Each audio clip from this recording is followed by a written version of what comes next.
Hola, ¿qué tal, Bruno? ¿Cómo estás? Muy bien, Sharif. ¿Y tú? Muy bien, muy bien. Es un Acá. placer, es un placer tenerte aquí, ¿eh? Después de que nos vimos en Guadalajara hace 3 años, Sí, hace. ¿Cuándo fue? En el 2019, ¿no? Hace 2018. 18, wow. Sí, al Wow, final pudimos volver a coincidir. Y increíble. venga, entonces ya, para no detenernos más, doy la bienvenida aquí a toda la comunidad, a todos los estudiantes que están participando aquí en línea, y a quien tendrá el placer de seguirnos en la plataforma de Facebook de la ESARC. Es un gusto tener esta noche aquí con nosotros el doctor Sharif Kahat. Voy a leer, Sharif, un currículum, una breve semblanza tuya para que la gente te ubique, te conozca. Es profesor principal y jefe de Departamento de Arquitectura en la Pontificia Universidad Católica de Perú. Dicta cursos de taller y teoría tanto en la Facultad de Arquitectura como en la Maestría de Arquitectura y Procesos Proyectuales. Es arquitecto por la Universidad Ricardo Palma, es máster en diseño urbano por la Universidad de Harvard y doctor en arquitectura por la Universidad Politécnica de Cataluña, por la ETSAM.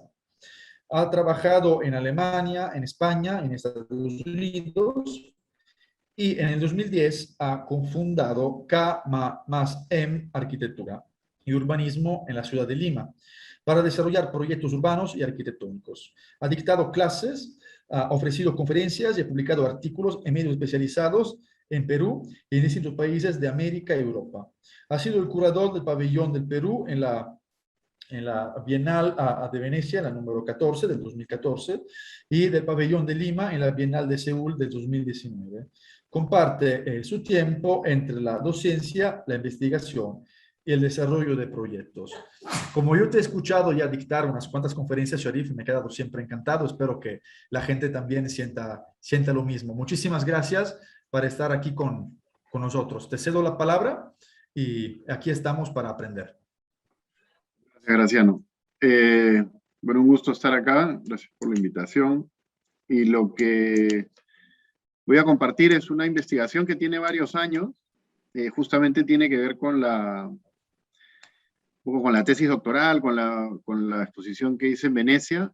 Eh, y es digamos, una temática, la vivienda, digamos, ustedes están haciendo todo este curso, este doctorado, doctorado, perdón, este diplomado en la vivienda colectiva, y claro, es un tema que lo pueden abordar, digamos, toda la vida y es inacabable, ¿no?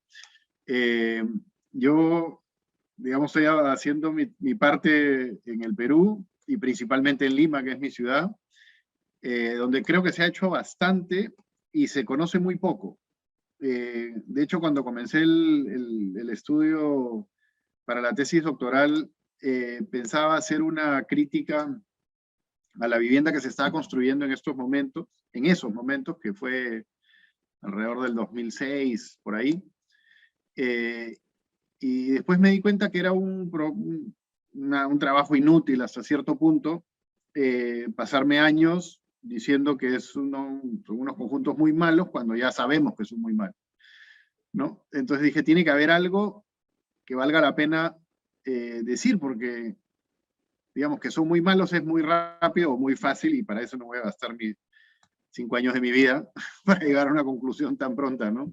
Sería mucho mejor decir qué hacer y en realidad sería mucho mejor valorar lo que se ha hecho bien. Y la verdad es que no tenía tan claro las cosas que se habían hecho bien porque cuando yo estudié la carrera, que fue en la década de los 90, eh, todavía en el Perú había esta onda, yo diría, no sé si negativa, pero muy crítica con la arquitectura moderna, porque eran los mismos profesores, vamos a decir, un poco viejos, que pensaban que, digamos, que la arquitectura moderna era el mal de la ciudad y que había destruido las ciudades y no había nada que aprender. Y los conjuntos de vivienda modernos que han sido el apogeo de la arquitectura moderna y de la construcción de la ciudad en el Perú, pero principalmente en Lima, un poco como la Ciudad de México, vamos a decir, eh, había mucho que aprender. Sin embargo, digamos, en general, a los arquitectos peruanos, todos despreciaban esos trabajos.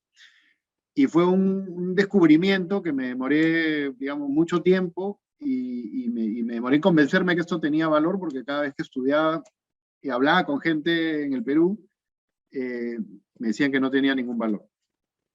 Pero por suerte yo me fui a España a hacer el doctorado y había pasado por Estados Unidos haciendo la maestría, y desde ahí ya tenía esta convicción, ¿no?, de que estas cosas valían la pena.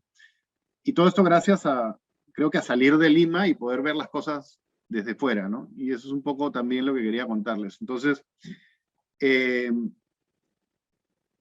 lo que voy a mostrarles ahora es al final digamos, es una presentación sobre estos conjuntos en Lima, que, digamos, es un adelanto. Voy a compartir pantalla, de un libro que pensaba sacarlo este año, pero como todos los libros, nunca están cuando uno quiere, sino cuando se puede. Y bueno, estoy en ello. Espero que el próximo verano, que en Lima es entre enero y marzo del próximo año, pueda terminar lo que... Ahí pueden ver la pantalla, ¿verdad? Sí. Ya. No sé si lo podrías poner, Sharif, a modo presentación. O sea, pantalla completa, más bien. Creo que me he equivocado de pantalla. Tengo dos pantallas, sí, ya sé cuál es lo que me he equivocado. Ya, ahí va.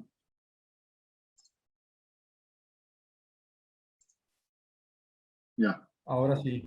Ahí Está muy bien. Sí, Gracias. entonces, pero me he equivocado de número.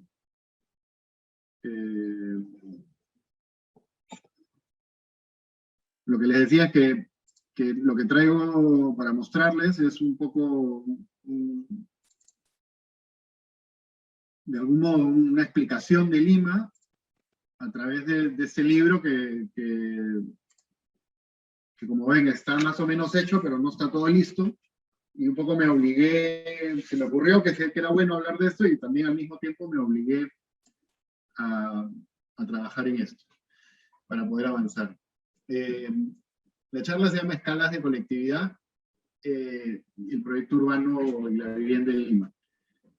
Lo que me interesa hacer con estas imágenes es que ustedes tengan un poco una visión de los problemas de Lima y los contrastes de Lima, y creo que me voy a apoyar mucho en la Ciudad de México para que ustedes creo que lo sientan más cercano. Guadalajara también lo conozco bien, pero creo que la complejidad de Lima y las características de la ciudad en general se asemejan muchísimo a las de México, y creo que van a sentirse familiarizados, yo diría, por el tamaño, los problemas que hay en Ciudad de México y Lima, ¿no? Y cuando fui la primera vez a México en el 95, me quedé con la sensación de que estaba yendo al futuro de Lima, y después cuando he vuelto en el 2004 y después en el 2009, me he quedado convencido, y después en el 2018 con Graciano, me he quedado absolutamente convencido de que para ver lo que va a pasar en Lima solamente hay que ir a México y ver el futuro del crecimiento, el desborde, el caos, lo bueno y lo malo.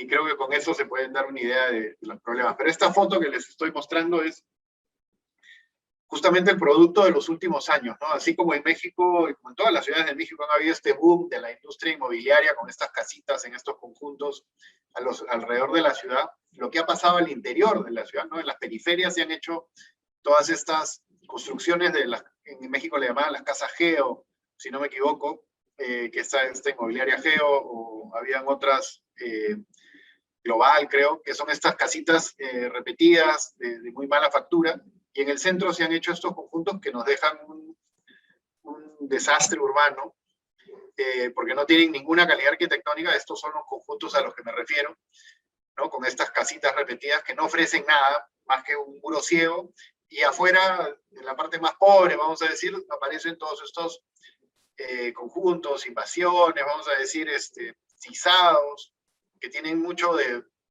además de malos manejos municipales, compra de votos, tráfico de terrenos, hay de todo, ¿no? Y la vivienda se convierte, como les digo, en herramientas de extorsión, de invasión, venta, negociación, etcétera, y el Estado como que ha terminado un poco desaparecido y claro, por muchos años además no se hizo nada, entonces tenemos esta geografía cubierta de gente que está buscando acceso al suelo en la capital para poder tener un trabajo, para poder tener educación, para poder tener acceso a la salud.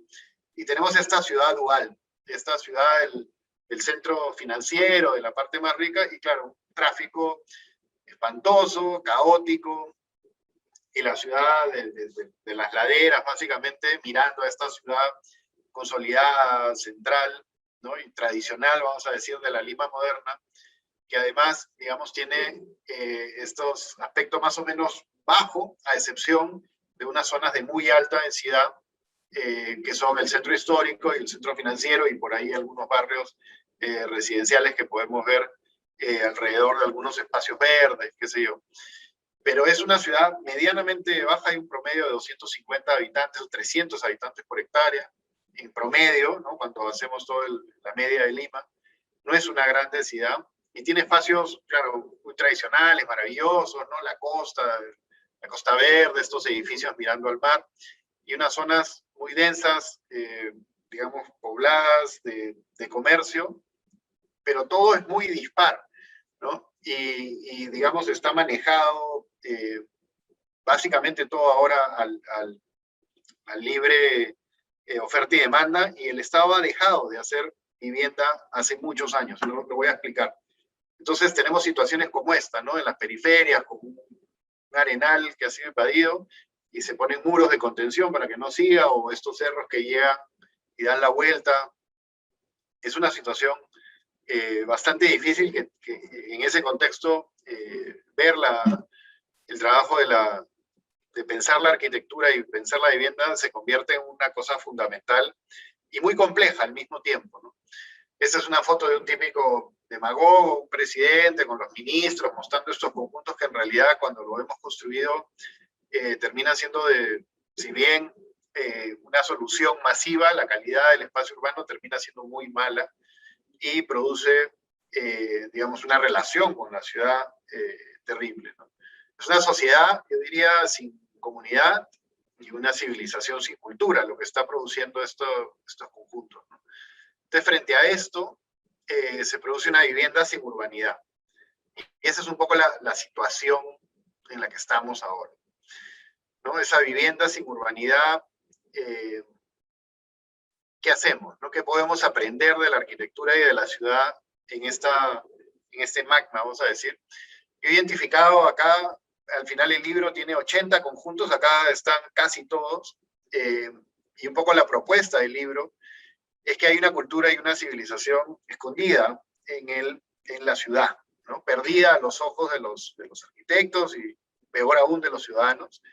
Y la idea es poder demostrar, digamos, que en estos conjuntos que se exhibieron en los años 50, en los años 60, muy orgullosamente por distintos gobiernos, y que se convirtieron en vamos a decir, en un sello, en una marca hasta cierto punto de desarrollo social, comunitario, y un poco del entusiasmo de los gobiernos por avanzar socialmente en estos conjuntos, porque además eran auspiciados y hechos por el Estado y con unos subvencionados, diría, estatalmente, han caído en desaparición, y muchos han perdido su calidad.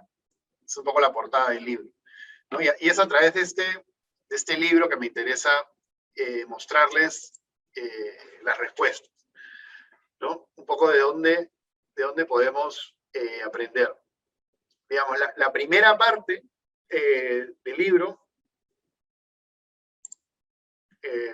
quiero detener acá, tiene que ver con a ver, un segundo, con los barrios, con las quintas obreras, que es el comienzo, vamos a decir, del trabajo de los arquitectos cuando entran a la ciudad. Y en ese momento, alrededor de 1911, ¿no? Es el primer proyecto donde los arquitectos, a través de la Sociedad de la Beneficencia Pública y los barrios obreros para el Callao, comienzan, el Callao es el puerto de Lima, todo esto, y en el centro histórico y en el puerto comienzan a aparecer estos conjuntos muy pequeños, ¿no? Pero importantes, de pequeñas casas o pequeños espacios que van apareciendo en la ciudad con pequeñas tramas, donde se puede identificar una preocupación de la sociedad de beneficencia pública, que era digamos, el aparato del Estado, la Sociedad de Beneficencia Pública de Lima, que está asociada también a la municipalidad hasta cierto punto, en identificar los problemas de un grupo de ciudadanos que comienzan a aparecer como una preocupación para el Estado, ¿no? Entonces comienzan a desarrollarse estas quintas en el centro, después aparece en el puerto, como les decía, otra urbanización, vamos a decir, y otros, digamos, especies, entre comillas, callejones, vamos a decir, ¿no? Que son estos espacios profundos que aparecen en el centro, en esta ciudad, vamos a decir, muy densa del centro histórico. Esto es una foto de 1945, aparecen estos espacios, estas quintas, donde se construyen estas viviendas mínima, obrera, todavía dentro de un aspecto histórico de la ciudad, ¿no? Eso, digamos, se cuantifica, se materializa dentro de una ciudad muy pequeña. Podemos ver que digamos, en esos momentos la ciudad, como pueden ver, era casi, principalmente el centro histórico, una ciudad de 600.000 habitantes, muy pequeña, y aparece en esos años todavía con una dimensión controlable, una ciudad de 600.000 habitantes. Hoy Lima tiene más de 10 millones de habitantes. Entonces, estas pequeñas intervenciones en el centro, estos pequeños quintas o casas de obreros, eran un inicio y un comienzo de la solución, ¿no? Hacia los años 30, y ya un poco más con la influencia de los barrios obreros alemanes, como un par de arquitectos peruanos que habían estudiado en Alemania y vuelven, aparece esta idea de los barrios obreros, ¿no? Muy influidos por los Siedlungs, y aparece el barrio obrero La Victoria, que es el barrio digamos, el primer distrito obrero, muy cerca donde estaban las fábricas, etcétera, y aparecen estos conjuntos con una arquitectura más art deco, con mucha área libre, con espacios ven una cancha de fútbol, hay una piscina, etcétera, y con unas tipologías muy interesantes, muy influidas también por esta arquitectura moderna alemana, que vamos a ver cómo aparece casi en toda Latinoamérica, estos pequeños chalets o casas pareadas, ¿no? Que tienen una sala comedor, el dormitorio, la cocina, todavía con este inicio de esta arquitectura moderna que se va adaptando a las condiciones locales, ¿no? Con, digamos, donde todavía le llaman piezas a estos ambientes, ¿no?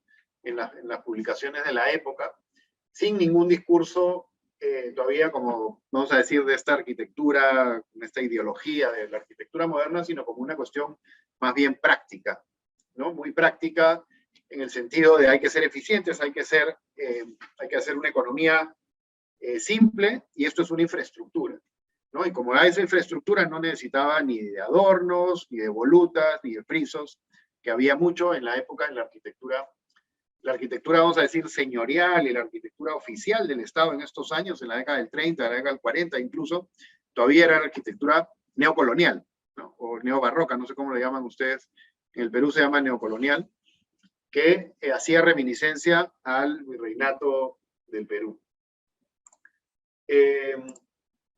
Aparecen varios barrios obreros, que todavía no los tengo todos listos, hasta 1945, que se inicia la unidad vecinal número 3. Se inicia después de un momento clave, que es en 1940, el terremoto de Lima y Callao. Principalmente es en el puerto del Callao, pero afecta muchísimo el centro de Lima. Y se hace el primer censo científico, vamos a decir, de la ciudad. Aparecen ya entre Lima y Callao, había crecido ya 60.000 habitantes, estábamos hablando de 660.000, más o menos 700.000 habitantes. Y se hace un plan de vivienda.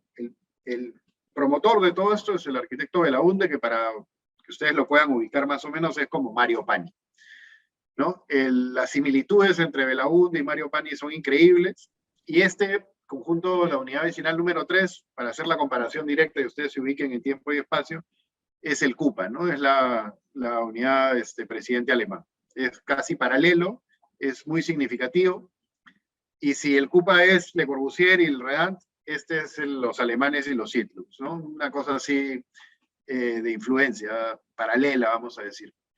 Al igual que Pani decía, Belaúnde era el director de la revista de arquitectura en el Perú, que se llamaba El Arquitecto Peruano, ¿no? En el caso de Pani creo que se llamaba Arquitectura, nomás a secas, ¿no? Además fue el promotor del Colegio de Arquitectos. Bueno, Belaúnde avanzó mucho más en su vida política y terminó siendo presidente del Perú.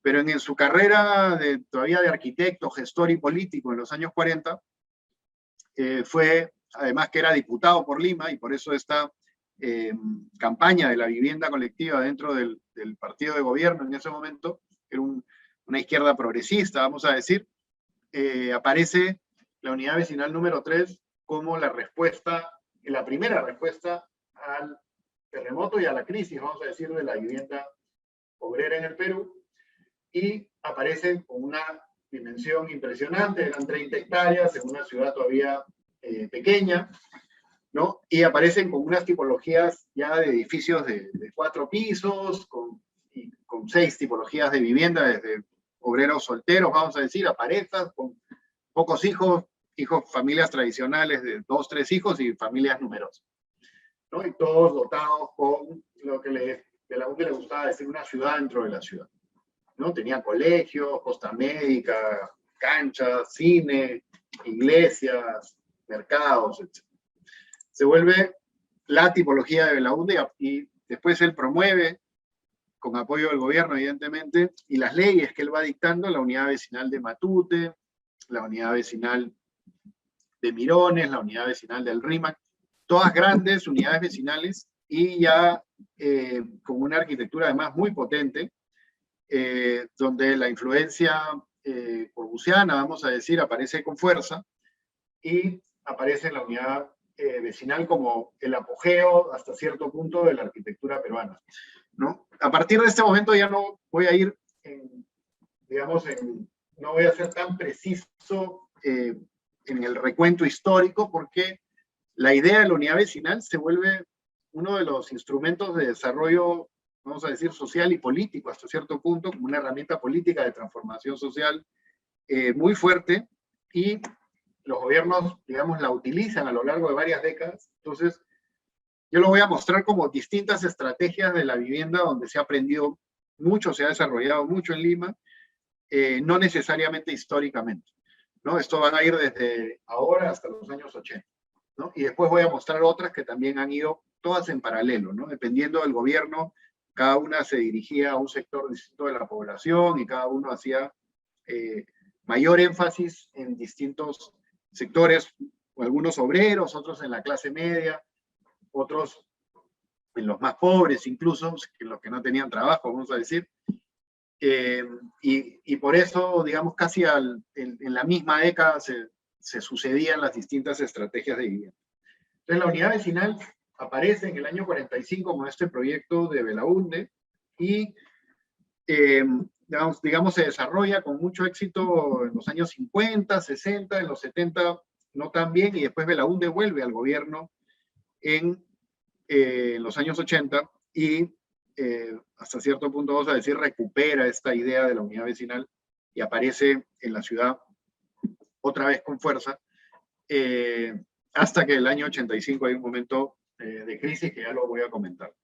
Entonces, como pueden ver, estas unidades vecinales son muy variadas, son muy ricas en el espacio, ofrecen una cantidad enorme de tipologías variadas. Era un laboratorio de arquitectura moderna, y, digamos, el apogeo en términos monumentales es la Residencial San Felipe, que se hace en los años 60, y que está dedicada, como les decía, a la clase media, ¿no? Que era además la clase, digamos, que el mismo Belaúnde representaba, ¿no? Un arquitecto hecho, digamos, a partir de su trabajo, que era un profesional respetado, además fue decano de la universidad, decano de la Facultad de Arquitectura en la Universidad Nacional, ¿no? Él se dirigía como el hombre hecho a través de los estudios y del trabajo, ¿no? Entonces se dirigía a esta clase media que él pensaba era la clase dirigente del país, ¿no? No la clase más acomodada, ni obviamente los pobres tampoco tenían, digamos, este acceso a la educación, y él apostaba que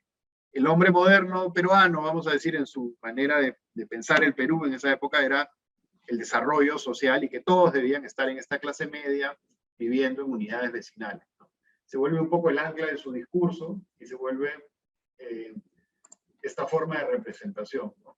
Y las torres, los clústeres, las viviendas en barra, casas en hilera, hay todo tipo de proyectos al interior de la unidad vecinal, y se desarrollan en esa misma época de Belaúnde la unidad vecinal o la residencial de Santa Cruz, también con estas barras y las calles aéreas.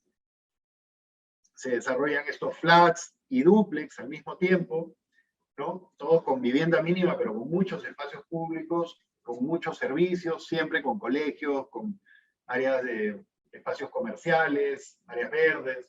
Acá hay otra un poco más al lado de Tintén, que es la residencial Palomino, ¿no? Que estos proyectos también están en base a un sistema de cómo se va engranando.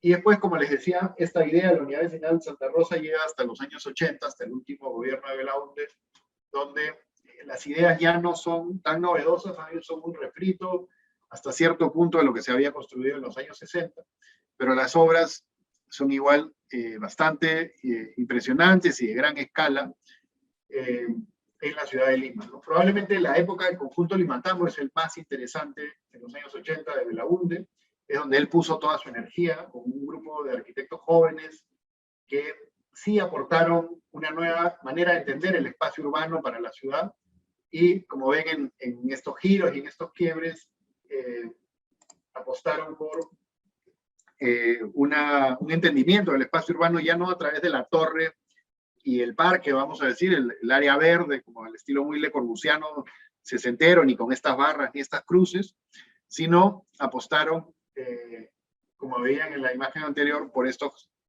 calles, manzanas y todo el discurso y la recuperación del espacio urbano tradicional que apareció en la arquitectura moderna, vamos a decir posmoderna, en los años 80 y 90 en Lima, ¿no? Y en el Perú, y creo que en toda Latinoamérica. Bueno, hay todo este aprendizaje. Por otro lado, hay otro aprendizaje, otro espacio. Graciano, tú me dirás cómo estamos de tiempo, porque estamos hasta ¿qué horas tenemos para dejar un poco de tiempo para comentarios? Tenemos como otra media hora para dejar luego unos 10 minutos, cuarto de hora para eventuales comentarios. Ya, perfecto. Luego hay otra manera, digamos, de hacer ciudad y de resolver los problemas de la vivienda al mismo tiempo, y sobre todo, digamos, de crear estos espacios de urbanidad que tanto se necesitan y que tanta falta hacen hoy en día, y que tienen que ver con los proyectos de lotes y servicios, y esta idea de la vivienda elemental que aparece en Lima en esos años, ¿no? Hacia los años 50, cuando se dan las primeras invasiones, aparecen en Lima la respuesta del Estado que tiene que ver con estas viviendas que son unos núcleos básicos de construcción, con unos lotes más grandes, donde la ciudad, digamos, como pueden ver acá, va creciendo alrededor ¿no? de sus periferias, como pueden ver acá en el lado izquierdo, son todas tierras agrícolas y laderas todavía aún vacías, y acá pueden ver cómo ha crecido la ciudad alrededor. En esos espacios aparecen estos conjuntos que después se van a convertir en un modelo de desarrollo latinoamericano, que es la vivienda mínima con el lote, con la casa que crece, vamos a decir, que es el inicio de las ideas para Previ, ¿no? Esto aparece en el año 1954, en una invasión que se llama Ciudad de Dios, y su segunda versión es esta, que estoy mostrando ahora, que es el conjunto agustino, que está al borde de Lima, al borde, digamos, del centro, ¿no? Hasta estos cerros, están pasando el cerro, está el centro histórico, y aparecen estas casas para crecer, ¿no? En ese mismo año, y a través de estas experiencias, el gobierno redacta una reforma de la vivienda y aparece el concepto la vivienda elemental, ¿no? Cosa curiosa que después Elemental Chile ha copiado esta idea. No sé si la han leído o no, pero curiosamente se llamaba la vivienda elemental. Y la vivienda elemental eran estos núcleos básicos para crecer, ¿no?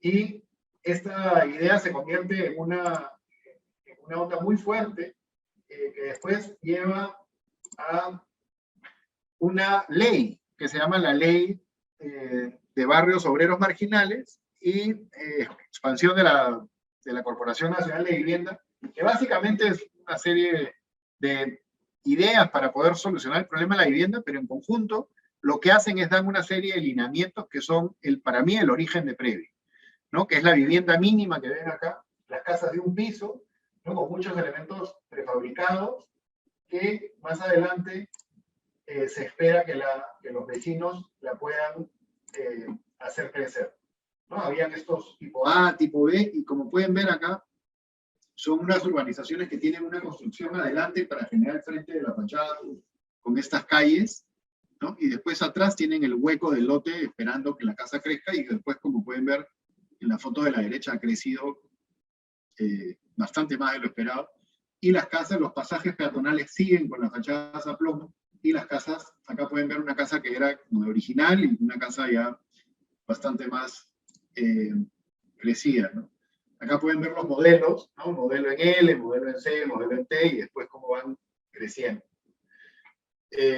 Aparece la unidad vecinal Año Nuevo, con un sistema de clústeres, con una plaza central. Aparece otra que es Caja de Agua, con unas viviendas incluso más pequeñas, ¿no? Son unas viviendas pequeñísimas. Y aparecen estas viviendas así como en dos casas desplazadas, en T. Son distintas versiones de la misma idea, ¿no? Y la urbanización Tahuantinsuyo, incluso, que es ya unos trazados mínimos que esperan su desarrollo. Y también aparece otra cosa que me parece súper interesante comentarla, que también tiene que ver mucho con esta idea de la vivienda elemental chilena, porque en este conjunto de la ciudad del deporte, las casas las hacen con techo a dos aguas, precisamente para que las casas no sigan creciendo infinitamente hacia el cielo, vamos a decir, hacia la parte superior, sino que dan estas estructuras con unas paredes de concreto, y lo que se esperaba es que adentro, hacia el interior, pudieran desarrollarse entrepisos de madera y puedan adquirir mayor densidad. Creo que algo muy parecido a la idea de Elemental Chile. Y este es el conjunto con estos trazados, ¿no? Y las pocas casas que se construyeron tenían esta espacialidad para que se desarrollen al interior. Y después aparecen otras tipologías que se van construyendo ya en los años 80 y 90 más adelante, ¿no? Otra forma de resolver los problemas de la vivienda, ya incluso con menores recursos y con mayor grado, vamos a decir, de incertidumbre hasta cierto punto, sobre todo respondiendo a la falta de los recursos del Estado, a la falta de organización del Estado y a la falta de capacidad económica también de las personas. Aparece esta forma que son los trazados urbanos para la vivienda progresiva, ¿no? Este es casi el grado cero de la arquitectura, pero tiene mucho de visión de ciudad. Aparecen estas instalaciones, vamos a decir, estas invasiones, y lo que responde el Estado, como les decía, después de las invasiones que se desarrollan muchísimas en los años 80, y además a partir del año 85 son centenares de invasiones que se dan en las periferias de la ciudad debido al azote del terrorismo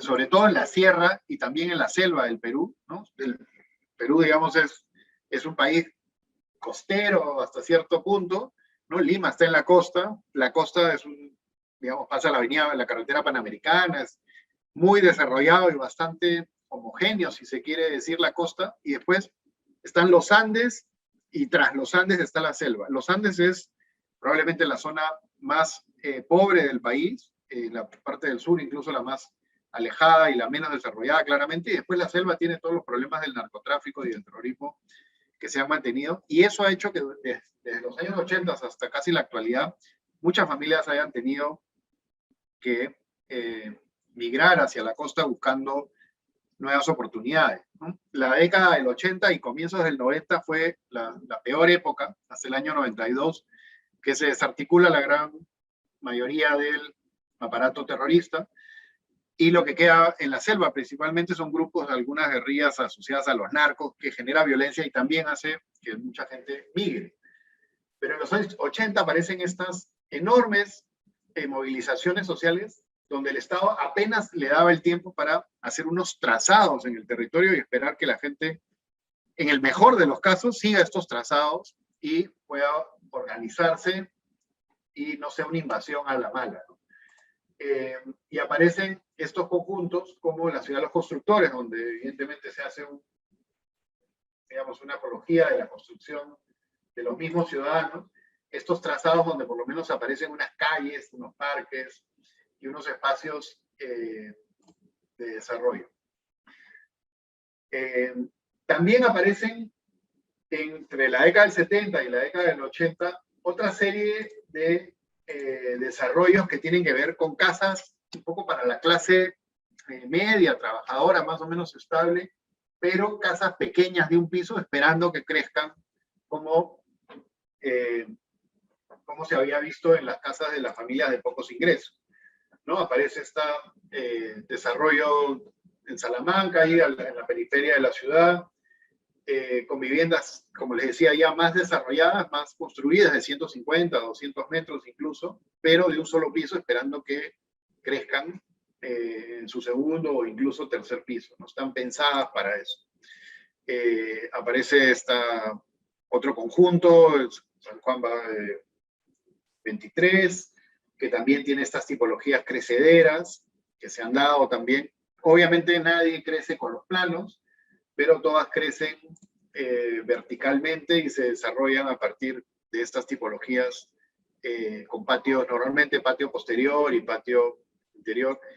Y en ese contexto, vamos a decir, aparece el famoso conjunto Previ, Lima, que de algún modo sintetiza todas estas experiencias y todas estas, vamos a decir, estrategias de desarrollo urbano y de vivienda mínima que se ha hecho en Lima desde los años 40 o 50 y que previo al final de los años 60 sintetiza de buena forma con este concurso internacional que le da un interés particular.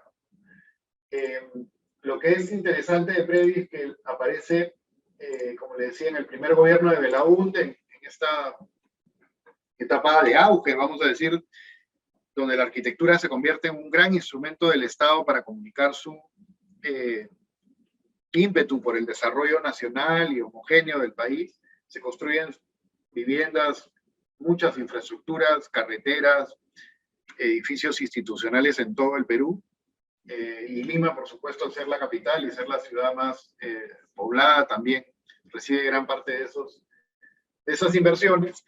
Y Previ se convierte en otra manera, vamos a decir, porque si recuerdan el conjunto de San Felipe, este conjunto monumental, ¿no? Se convertía en este ideal de San Felipe, del hombre moderno, ¿no? El hombre educado, de clase media, que va a la Universidad Nacional y que se atiende en el Seguro Social, que era otra megaestructura de 1.200 camas, impresionante para la época, un gran hospital.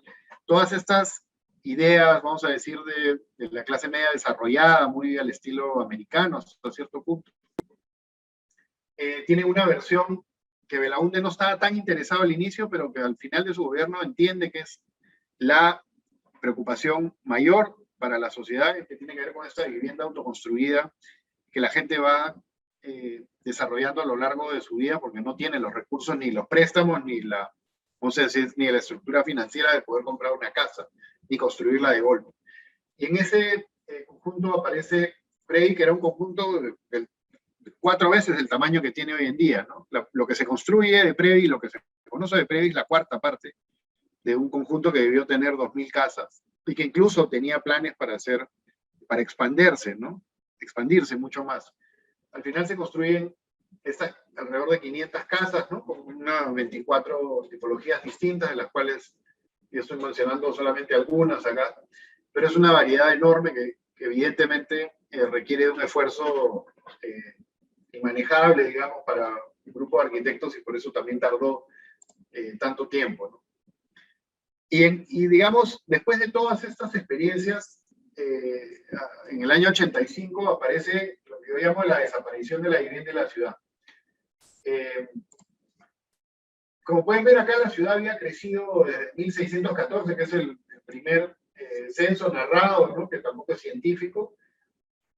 Estábamos hablando de una ciudad de 25.000 habitantes, de ahí en 1790 se calcula 50.000, después 100.000 habitantes. Hacia 1930 ya comienza a verse que es una ciudad de 300.000 habitantes.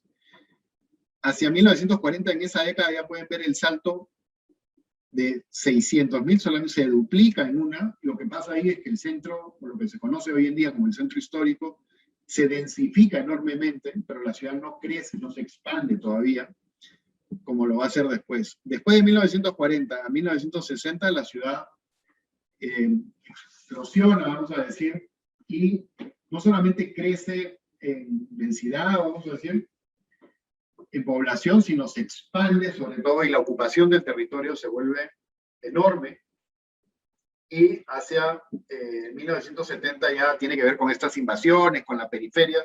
Entre el 60 y el 70 se da unas invasiones, unas migraciones enormes, y hacia, como les decía, hacia los 80 y después hacia los 90, hasta el año 93, se puede decir que tiene que ver mucho con la violencia y el conflicto armado que se da al interior debido al terrorismo, sobre todo en los Andes y también en la selva. Lo curioso es que después de los años 90, que hay una estabilidad económica y una mejora enorme, igual sigue creciendo, no tan vertiginosamente, pero sigue creciendo la población. Hacia el 2015 eran 9,5 millones, ahorita estamos en más de 10 millones. En esos años, entre el 80 y el 2000 más o menos, que crece todo esto, la respuesta del Estado fue casi nula. Estas son las manchas de la ciudad de acuerdo a los años, para que tengan una idea, ¿no? Y claro, todos estos conjuntos que se habían hecho hasta esos años desaparecen. El Estado sencillamente no vuelve a construir, sale de la jugada, y básicamente del 85 al 2000, que es, claro, la peor crisis económica del país, el terrorismo, teníamos un gobierno absolutamente corrupto, desprestigiado, con una economía descalabrada. Entiendo que la región completa, yo diría de Sudamérica, incluso Latinoamérica, la década de los 80, ya muchos economistas le llaman la década perdida. Se junta Collor de Mello en Brasil, bueno, Alan García en el Perú, que tremendo sinvergüenza. Después en Venezuela también está Saúl, Carlos Saúl Pérez, creo que era. Era una banda, básicamente, de delincuentes que cargaron con toda Latinoamérica. No les voy a contar qué pasó en México, pero hacia mediados de los 90 aparece el gobierno chileno con unas iniciativas importantes que tienen que ver con la construcción de la vivienda a través de la subvención, ¿no? Y es a través de la subvención que la economía chilena comienza a incentivar a las constructoras a que hagan la vivienda, ¿no? Los chilenos se habían controlado muy bien las invasiones gracias al gobierno de la dictadura militar, y básicamente la habían controlado a punta de, básicamente del ejército, ¿no? Y este dominio de los carabineros, ¿no? Y claro, frente a ese control, pero una enorme demanda, el gobierno chileno se da cuenta que no puede controlarlos y no ofrecer ninguna respuesta. Entonces, la historia de la vivienda en Chile también es interesante porque, digamos, tienen casi las mismas estrategias que se van dando, y casi simultáneamente las que se van dando en Lima, ¿no? Hay que entender que también los congresos panamericanos de vivienda, la gente se va convenciendo cuáles son las mejores ideas, van cambiando, ¿no? Por ejemplo, en el Congreso Panamericano del año 47, todos los arquitectos que que asisten, hacen una declaratoria para pedirle a todos los países que construyan unidades vecinales, pensando que iba a ser la panacea mundial de la vivienda después de la Segunda Guerra Mundial y de tener un país de paz. Y después van cambiando, ¿no? Evidentemente hay una conexión latinoamericana que tiene que ver con las publicaciones, con los congresos, con las políticas. Y claro, en los 80s en Brasil se hace un poco, pero en general en Chile se hace poco, y después aparece Chile a mediados de los 80 en adelante como la cabeza de lanza, que lo hace a través de incentivos económicos para que las empresas privadas comiencen a hacer vivienda. Y eso llega a convertirse en política económica, y no política de diseño, ni menos política de urbanismo. No se convierte en una política económica que básicamente se aleja de estas ideologías que pueden ser como la del arquitecto de la UNDA, al comienzo con las unidades vecinales, o más tarde la dictadura de Velasco, que era un gobierno de izquierda que apoyaba las invasiones y a través de las resoluciones de la movilización social para que la gente se apropie de la ciudad, pero que desgraciadamente nos ha dejado una ciudad,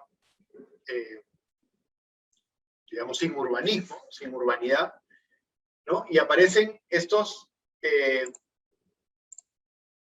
simulacros de ciudad, le llamo yo, que son estos condominios. Estos condominios, producto de las políticas que da el BID, el Banco Interamericano de Desarrollo, que tiene que ver con esos conjuntos y esas fotos que hemos visto al inicio de la charla. Todas estas casas, las casas Geo que comentaba que le dicen en México, que son estas viviendas unifamiliares de 60 metros cuadrados, ¿no? que en los dormitorios no entran ni las camas, o estos conjuntos de vivienda en el medio de la ciudad, encerrados detrás de un cerco que no produce ninguna calidad del espacio urbano, ¿no? Vemos que antes todos los conjuntos tenían miles de tipologías, en estos conjuntos aparecen 1, 2, a lo mucho 3, como los parques del Agustino, que se repite la misma tipología, no hay un pensamiento en la familia, ni en los tamaños de familia, todo este conjunto de 1.500 viviendas tiene 2 tipologías, son casi todas iguales, ¿no? Varían en dónde pones una puerta, o este conjunto, todos en general niegan la ciudad, no ofrecen servicios, tienen una densidad de casi 2.000 habitantes, entre 1.500, 2.000 habitantes por hectárea, no existen digamos, las familias normales, para ellos existe solamente un tipo de familia, no hay la familia extendida, no hay la familia pequeña, no hay la persona mayor que vive solo, ni el soltero, ¿no? Ni la familia extendida con los abuelos. Todos tienen que acomodarse a esta vivienda, todos tienen que vivir, digamos, sin áreas verdes, todos tienen que casi que subirse a un auto para poder llegar al colegio y poder ir de compras. Estos conjuntos además les dan autorizaciones para desarrollar conjuntos de súper alta densidad sin acceso, como les digo, al transporte público. Hay una serie de errores que se juntan y se suman. Digamos, por lo pronto les puedo decir que la culpa no es de las constructoras en absoluto. Ellos hacen todo lo que la ley les permite y lo de la ley les manda, ¿no? El problema es la conjunción, vamos a decir, de los parámetros urbanísticos otorgados por la municipalidad, el Reglamento Nacional de Construcción, todos hay una... y las disposiciones del Ministerio de Vivienda, ¿no? Hay una trilogía ahí de culpables que cuando se ponen de acuerdo parece que complotaran contra el espacio urbano y la calidad de la ciudad. Porque si bien, digamos, ofrecen un producto que es un departamento a la ciudad, en realidad, cuando se formula todo esto, como les decía, desde el BID, lo que se busca es promover la construcción, promover el empleo, promover el producto que se llama unidad de vivienda, donde la gente cree que va a solucionar su vivienda, pero después termina siendo un problema a largo plazo, ¿no? Que genera todos estos problemas de falta de urbanidad, de desarrollo social, de accesibilidad al transporte, a la educación, etc. Y podemos ver un poco que son todos estos conjuntos donde se había aprendido distintas cosas, ¿no? Aparecen ahora como unos retos de la vivienda en el Bicentenario, ¿no? O sea, México celebró ya hace tiempo su Bicentenario, si no me equivoco, en el 2011, ¿no? Y nosotros estamos en el 2021 arrancando el Bicentenario, que además como Lima era, bueno, igual que México, digamos, capital de virreinato, obviamente todos los países alrededor ya se habían convertido en república, pero como en Lima estaba toda la burguesía y toda la nobleza, nadie quería que sea república tan rápido porque perdían todo su estatus. Y la verdad es que demoró del 21 al 24, entonces hay como unos 3 años de lapso para pensar el bicentenario, lo cual ayuda mucho. Y el gobierno básicamente, digamos, ha dejado en estos años, en estos últimos 20 años, la vivienda, como les mostraba en esta fotografía, en manos vamos a decir, del mercado, ¿no? Y evidentemente el mercado propone una serie de productos, pero que en realidad no dejan de ser más que un producto financiero, ¿no? Que es un producto con préstamos, un producto que se piensa desde el mercado y no está pensado desde la ciudad, y mucho menos desde el habitante. Entonces, la calidad del espacio urbano, la calidad de vida de estos habitantes deja mucho que desear. Y claro, los retos, como decía, para el Bicentenario es pensar qué va a pasar con estas ciudades, ¿no? Este es uno de los barrios nuevos. Y claro, si esta es la alternativa, hay gente que no puede llegar a estos departamentos ni financiera ni económicamente, y en realidad se implantan en estos barrios marginales, en las periferias de la ciudad, y el aparato estatal no se da abasto.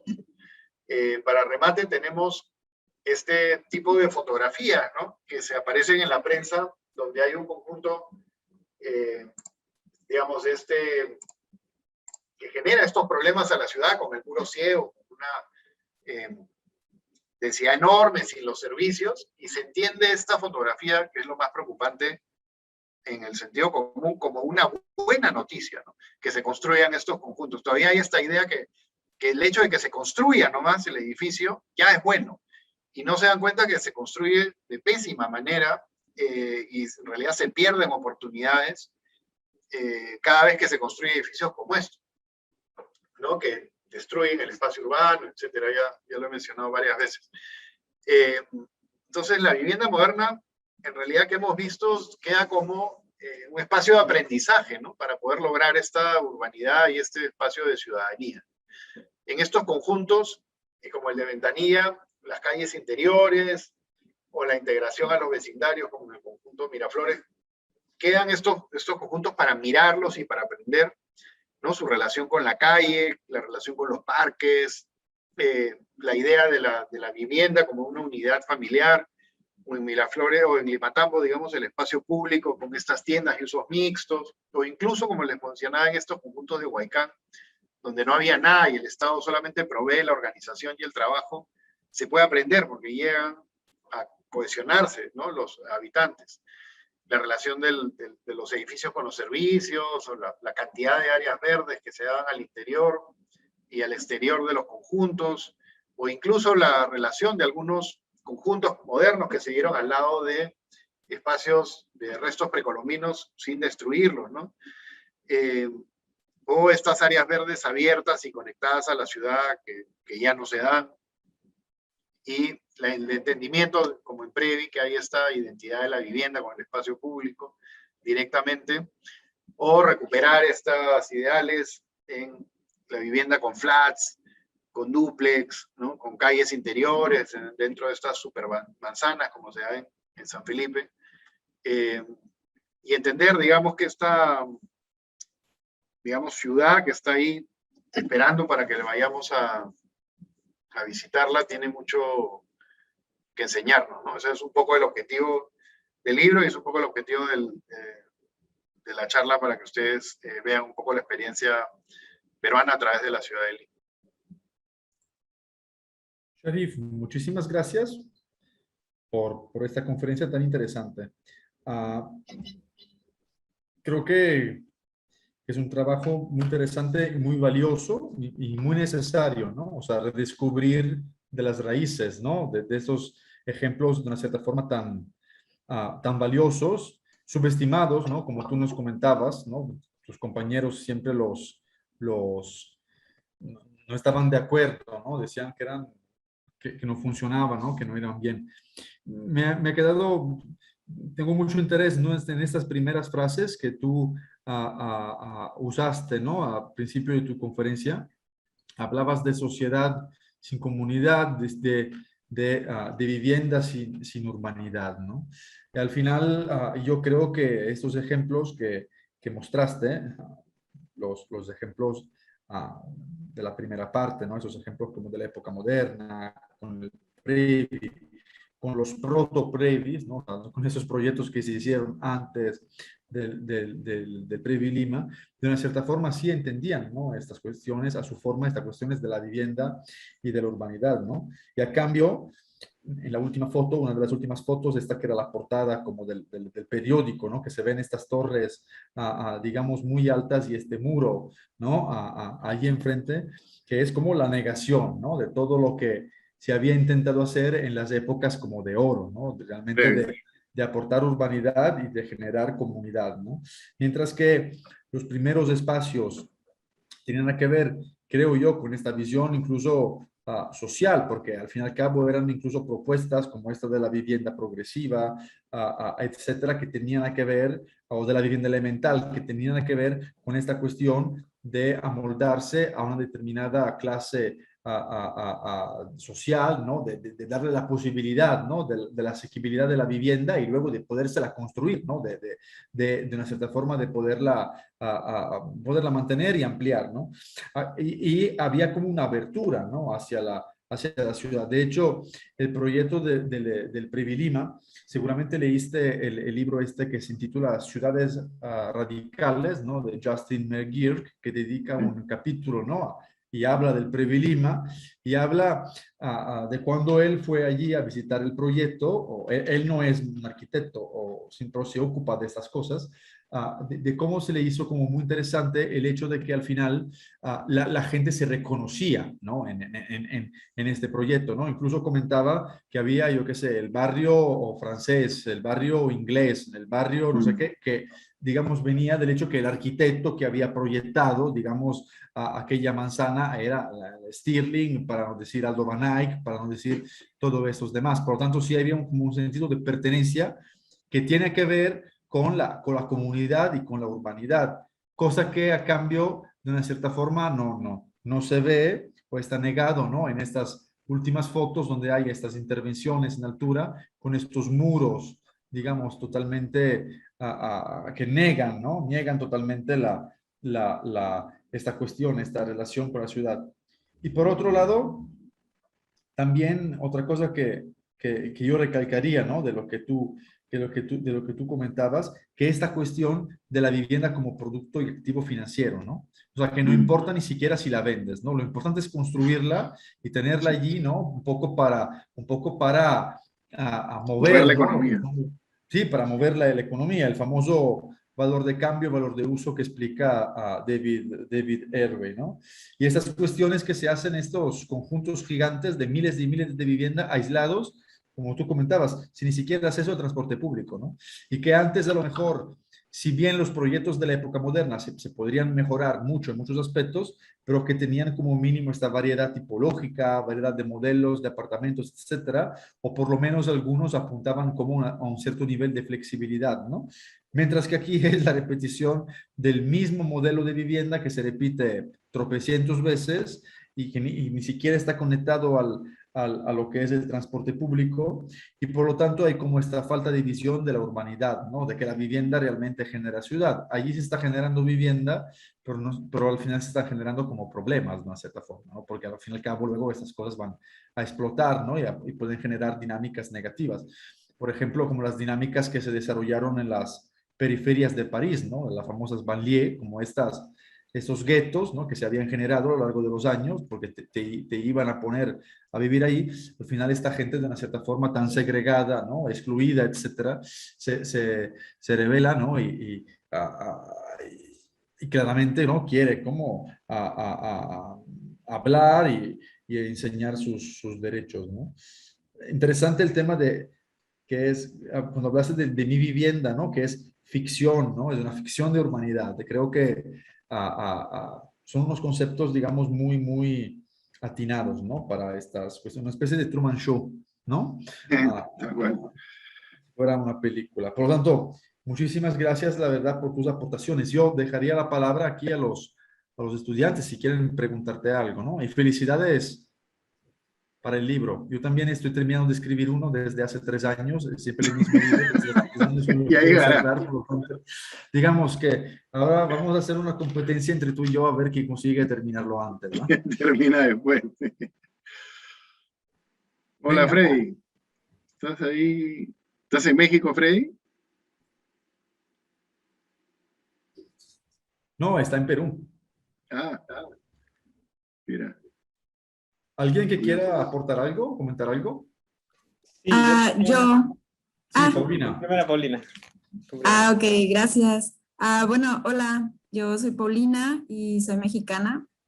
Y sí, a mí también me encantó mucho la frase que mencionas, que no tomaban en cuenta la humanidad. Y pues sí, o sea, tal cual lo explicaste, hay mucha similitud con, pues una, la capital, ¿no? Ciudad de México, y otra, pues ahora en Guadalajara. Yo vivo aquí actualmente en Guadalajara, y pasa mucho esto de que no tomaron en cuenta cómo, cómo se desenvolvía la comunidad y cómo estas personas que adquirieron esas propiedades y esas casas, se supone que era para un bien económico y social, termina siendo todo lo contrario. Yo conozco a muchas personas que viven en casas, acá las llamamos casas Infonavit, y es Ah, la Infonavit. vivienda, ajá, la vivienda mínima. Creo que también hubo unos casos de lo que mencionabas de las casas Geo, y pues es lo mismo. Y me contaban muchas historias como de que, bueno, quedas en las periferias, ¿no? Y dijeron, no, sí, si hay conexión, hay una línea de un autobús. Y al final esa línea no me llevaba al centro, y las personas que se iban a vivir ahí hasta perdían su trabajo, ¿no?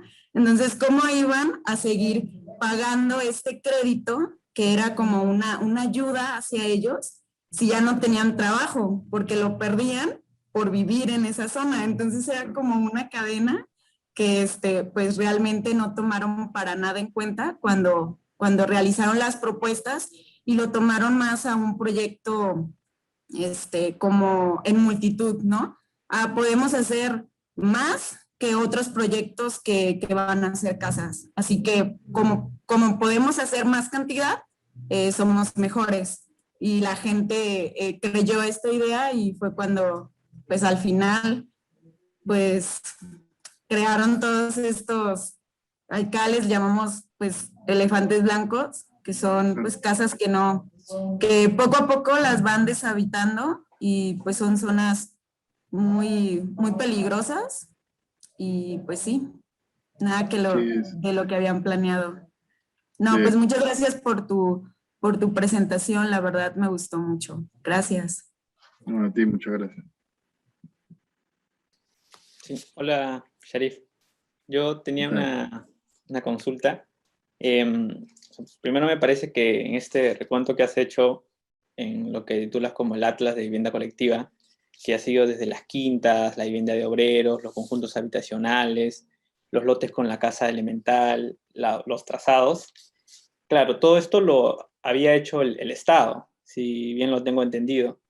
Y llegaste hasta la actualidad que los que se están encargando de este diseño de las viviendas y también del trazo urbano es la empresa privada. Y has mostrado estas fotos actuales, ¿no? Estos grandes conjuntos con grandes densidades enrejados y que no generan ningún tipo de ciudad. Y mi consulta era, si bien has mencionado que hacer este recuento que has hecho, ver estos proyectos, queda para poder mirarlos y aprender de ellos, que sobre todo has destacado su importancia, ¿cuáles serían las principales o mayores críticas que tú podrías hacerles sobre todos estos conjuntos habitacionales, ¿no? O sea, ¿cómo se puede aprender también a aprender de esa crítica que se le puede hacer, ¿no? ¿Una crítica a los actuales o a No, los de los... a los anteriores, sobre todo a los conjuntos habitacionales, las unidades vecinales, quintas, viviendas de obreros. Mm, o sea, cada uno siempre son mejorables, ¿no? Pero, digamos, habría que, como tipología, digamos, el barrio obrero, primero, vamos en orden, las casas de obreros, que normalmente son unas quintas, se integran a las manzanas, ¿no? Es como, digamos, aprovechan lotes baldíos, es muy difícil hacer una crítica porque ahí son resquicios, ¿no? Es muy difícil, apenas tienen un poco de espacio público, pero no se le puede pedir más en una ciudad compacta, ¿no?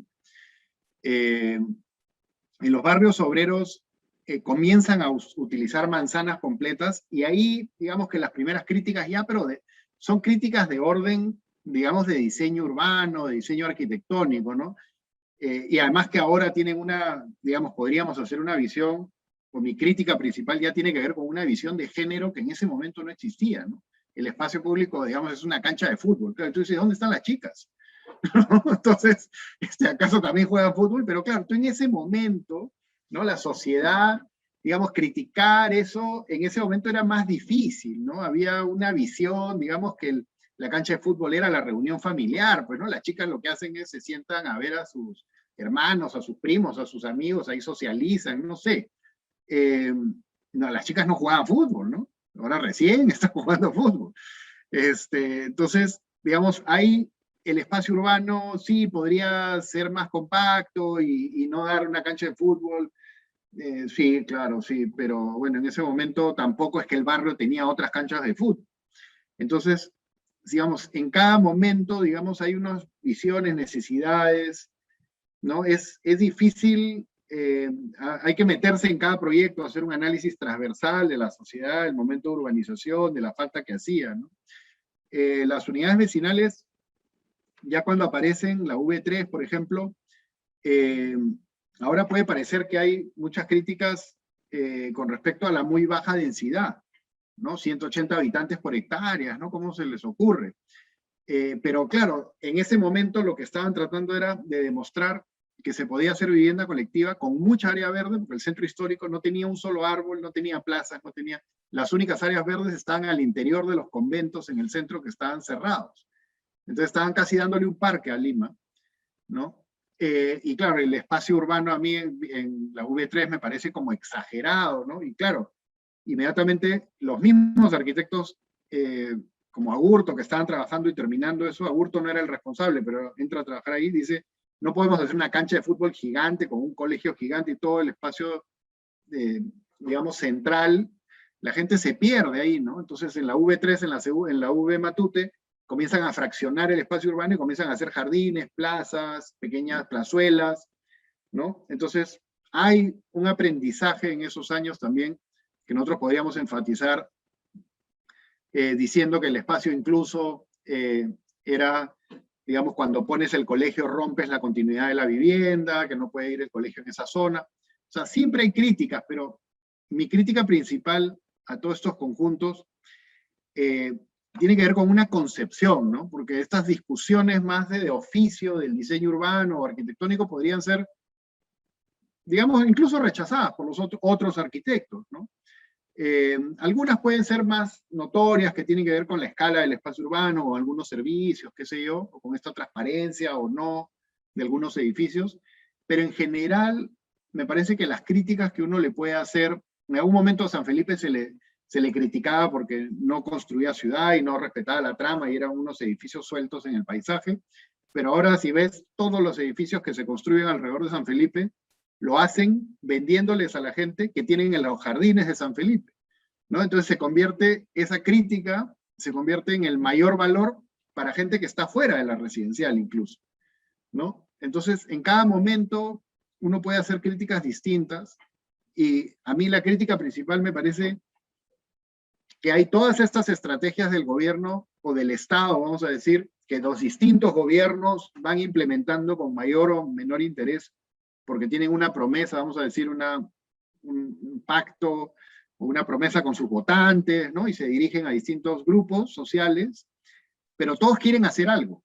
Y después, con Alan García en el 85 hasta el final del gobierno de Fujimori en el 2000, el Estado y los gobiernos deciden no hacer nada, ¿no? Dejarlo al libre, que la gente se las arregle. Y esa es la destrucción digamos, de la urbanidad, de la ausencia total del Estado, ¿no? Ese es digamos, hasta cierto punto el fracaso del Estado en su responsabilidad social de construir la ciudad. Y cuando regresa, y ahí va mi crítica principal a la concepción, es que regresa desde el Ministerio de Economía como un fomento a la construcción y no regresa desde ni de vamos a decir, además que Fujimori acabó con muchas de las instituciones como la Oficina Nacional de Planeamiento y Urbanismo, etcétera, tampoco regresa desde el Ministerio de Vivienda, ¿no? Como una iniciativa de construcción de ciudad. Y ahí es donde para mí nacen todos los problemas, porque si la resolución de la vivienda y por ende la construcción de la ciudad viene de una iniciativa del Ministerio de Economía, ¿qué le podemos pedir? ¿No? Entonces, ahí creo que nace el problema. Entonces, cuando vuelve, no es que vuelve el Estado a ocuparse, sino vuelve el Estado como a empujar la máquina para que esto se construya, pero nadie realmente se preocupa, ¿no? Y cuando vienen todos estos reglamentos, vienen un poco como a moldear lo que hay, y la peor parte tiene que ver con los parámetros urbanísticos de las municipalidades, ¿no?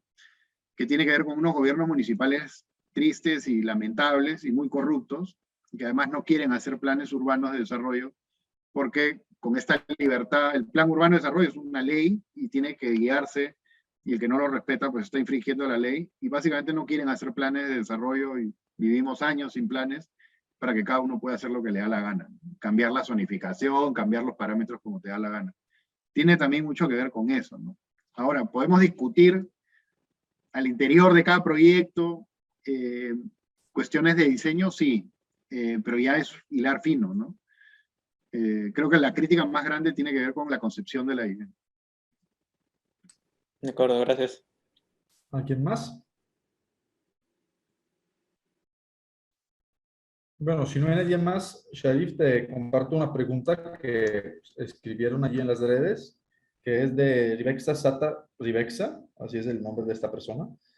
Y dice, es muy interesante, ¿de qué manera el modelo de desarrollo económico influyó en los planes de desarrollo y cuáles son los planes actuales de desarrollo urbano en Lima? Bueno, tiene que ver con que, digamos, en los últimos 20 años que ha pasado esto, que inicialmente parecía algo positivo, pero en realidad, en términos económicos ha sido muy positivo, en términos urbanos ha sido negativo, pienso yo. Tiene que ver con esta visión del Estado como un Estado que solamente, vamos a decir, mira desde la platea lo que está pasando. Ya no es un Estado que participa, no quiero decir ni siquiera intervencionista, pero antes debería haber un Estado no solamente en teoría es regulador, pero no regula muy bien, sino creo que debería dar el ejemplo, ¿no? O sea, yo pienso que el Estado debería tener una participación no para bloquear el mercado, sino para guiar el mercado. Deberían hacer los proyectos que sean los modelos del mercado, ¿no? Hacer un par de proyectos pilotos bien hechos y decir, esto es lo que se debe hacer. Yo creo que ese es el rol del Estado en términos de vivienda, y dar los ejemplos. Y después la normativa de la ciudad debería estar en relación a estos modelos que deberían ser bien pensados. No dejar que, como la foto que mostraba, que era una antigua fábrica con un cerco, ¿no? Perimétrico. Y cuando se destruye la fábrica para hacer un conjunto de vivienda, lo único que se conserva es el cerco perimétrico. Entonces, es terrible, es como vivir en una zona industrial, ¿no? Eso es terrible, y eso es casi una broma, ¿no? Entonces, pero eso ya no es culpa ni del banco ni del Ministerio de Vivienda, es culpa de la municipalidad, ¿no? Que tiene que ver también con un sistema donde la Municipalidad de Lima se ha visto, digamos,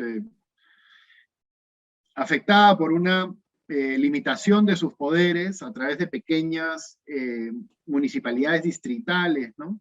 Que tiene que ver con esto de una estrategia muy fujimorista, ¿no? De los años 90, que trataba de quitarle poder a todos los alcaldes de las ciudades para que el gobierno no se sienta amenazado por ninguna fuerza política, ¿no? Entonces le entregaba el poder a los pequeños cabildos, entonces un pequeño municipio podía cambiar la zonificación y sus ordenanzas, ¿no? Destruye la idea de la planificación urbana y las ideas del Reglamento Nacional de Edificación.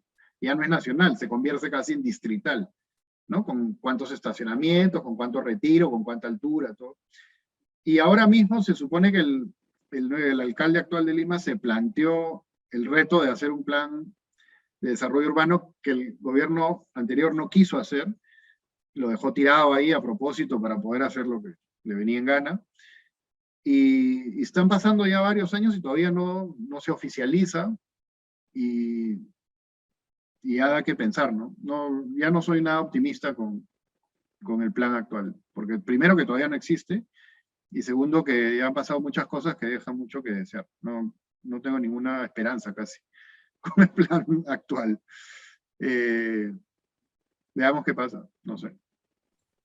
Bueno, pero como mínimo el hecho que pues se hagan publicaciones como la tuya, al final pueden ser una esperanza hacia el futuro para que la gente la reempiece a estudiar y se puedan reproponer como ejemplos, ¿no? Como, digamos, el punto a partir del cual partir para de una cierta forma buscar nuevas prácticas, ¿no? Pues es importante poder estudiar.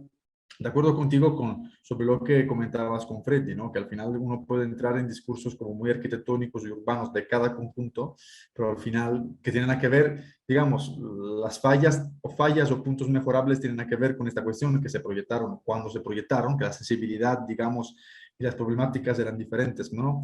Pero claramente que han sido como han sido y son como unos puntos de reflexión muy importantes para que a lo mejor cuando salga este plan urbano de desarrollo, aunque tú estés como un poco negativo, se pueden retomar como unos puntos, ¿no? Entonces, qué bien que hay personas que hacen este tipo de investigación, Sharif. Muchísimas gracias por tu presencia. La verdad es que ha sido un gusto tenerte y volverte a ver, ¿eh? Bueno, gracias, Graciano. Un gusto Y verlos. por favor, manténnos al tanto de cuando salga el libro, porque sí, la verdad se veía incluso muy bonito. Ojalá, sí. Próximo año espero. Bueno, ya estamos en contacto. Vamos a tener un intercambio de libros. Muchísimas gracias, Sharif. Te mando un abrazo. Sería una buena noticia para todos. Hasta luego. Gracias.